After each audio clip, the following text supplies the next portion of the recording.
And me knowing Mr. Floyd, I'm always knowing that he's always trying to um, be as humble as he can, because he know he gets big guy status. He gets extra attention, good or bad, but he knows how to conduct himself. Just like the media and everyone knows, he's known as a gentle giant. Bottom line. So even dealing with law enforcement that he has no control of, he still tries to come in his humblest form, and that's what I remember witnessing. I've seen it before, and it turned out not like such with him losing his life.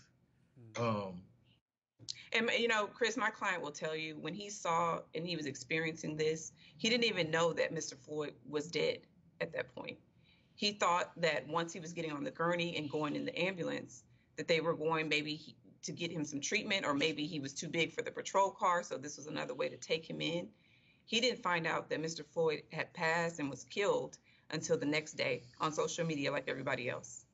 Maurice, when he was on the ground and you heard him screaming near the end, give us a sense of what that was like to hear it and to see what you could. Where was your head and your heart when you were watching that? um, Behind Mr. Floyd, and I was just feeling helpless because I was being detained by another precinct officer to stay, not so active as far as movement, which was protocol. And after seeing the video the next day, like my lawyer said, and knowing from that angle of the video that was released, it's horrific. It's a horrific act. You think the officers knew that George was suffering and struggling the way he was? The one that the guy that was on his neck for that long, I really believe from that watch the video, he looked down and studied and knew from my personal And Chris, belief. any human being with eyes and ears knew he was suffering. I saw my brother take his last breath. The world saw him take his last breath. He was dead before he left the scene. Did you hear the officers saying anything to one another about what they were doing to Floyd or how George Floyd seemed to be doing? No, because after they got him on the gurney and he was shuffled out of there, of course they was asking the question, what are they gonna do with myself and the passenger?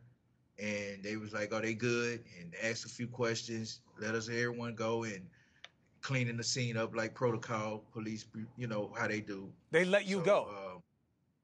Yes, they released us. That released us. While they were on George, and counselor, help me if you feel I'm confusing context. I know your angle wasn't great. I know that you were dealing with the fact that you couldn't help him anyway because you were detained.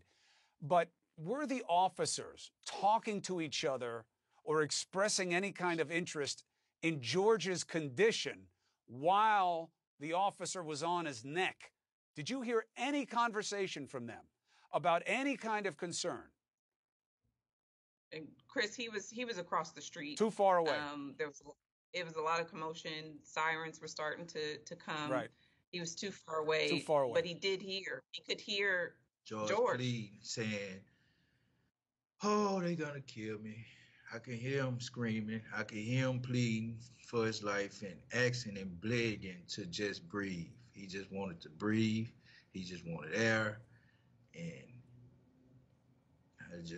I can remember hearing him squirming and crying out like the world hearing him.